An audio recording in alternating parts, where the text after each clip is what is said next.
പ്രതാപിയായിരുന്ന ഉപ്പുതറ സർക്കാർ ആശുപത്രി അധപ്പതനത്തിന്റെ പാതയിൽ 5 സ്ഥിരം ഡോക്ടർമാരും 4 നഴ്സുമാരും ജോലി ചെയ്തിരുന്ന ആശുപത്രിയിൽ ഒരു സ്ഥിരം ഡോക്ടർ പോലും ഇപ്പോൾ ഇല്ല. ദിവസേന 250-നും 300-നും ഇടയിൽ രോഗികൾ ചികിത്സയിലിരുന്ന ആശുപത്രിയാണിത്. അധികാരികളുടെ അവഗണനയിലാണ് ഈ ആശുപത്രി അധപതിച്ചത്.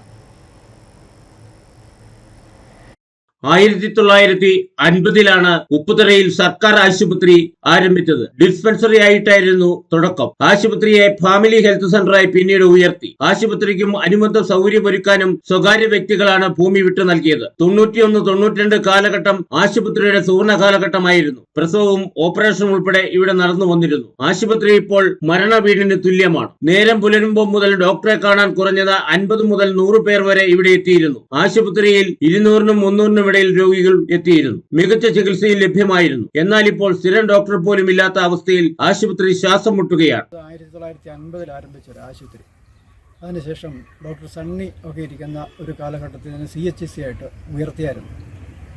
നമുക്ക് ആ പാടെ ഉണ്ടായ ഒരു നേട്ടം എന്ന് പറയുന്നത് അത് മാത്രം. അതിനുശേഷം ഉണ്ടായിരുന്ന ഈ ഇത്രയും കാലഘട്ടത്തിനിടയ്ക്ക് അടിസ്ഥാനപരമായി നമ്മുടെ ആശുപത്രിക്ക് ഒരു വികസനം നമുക്ക് ഉണ്ടാക്കിയെടുക്കാനായിട്ട് പറ്റി. ഈ കഴിഞ്ഞ തവണ വരെ നമുക്ക് നമ്മുടെ ഈ ബ്ലോക്ക് അടിസ്ഥാനത്തിൽ ഈ ഉപ്പുതറ ആശുപത്രി അതിൻ്റെ ഹെഡ് ക്വാർട്ടേഴ്സായിട്ട് നിൽക്കുകയായിരുന്നു. അതിനെ ഭരണക്രമത്തിൻ്റെ സൗകര്യാർത്ഥം ഇതിനെ ഇവിടുന്ന് പുറ്റടിക്ക് മാറ്റിയതോടുകൂടി നമ്മുടെ ആശുപത്രിയുടെ അധോഗതി ആരംഭിച്ചു. ഒരു കാലഘട്ടം എന്ന് പറയുന്നത് ഒരു 90-91 കാലഘട്ടം എന്ന് പറയുന്നത് ഇതിൻ്റെ ഏറ്റവും പ്രതാപകരമായ കാര്യം 4-5 ഡോക്ടേഴ്സ്, എല്ലാവിധ സൗകര്യങ്ങളും അതിൻ്റേതായ എല്ലാവിധ പ്രയാസങ്ങളും നമ്മുടെ ഈ പ്രദേശത്ത് പോലും അനുഭവിക്കേണ്ടതായിട്ടില്ല. ഇപ്പം ഉപ്പുതറ എന്ന് ഏറ്റവും കുറഞ്ഞത് രാവിലെ 9 മണിയാകുമ്പോഴത്തേന് 50 ഓട്ടോയിലും ഡോക്ടർമാരെ കാണാൻ വേണ്ടി ഇവിടെ വരുമായിരുന്നു. ചികിത്സ തേടി ഇവിടെ എത്തുമായിരുന്നു.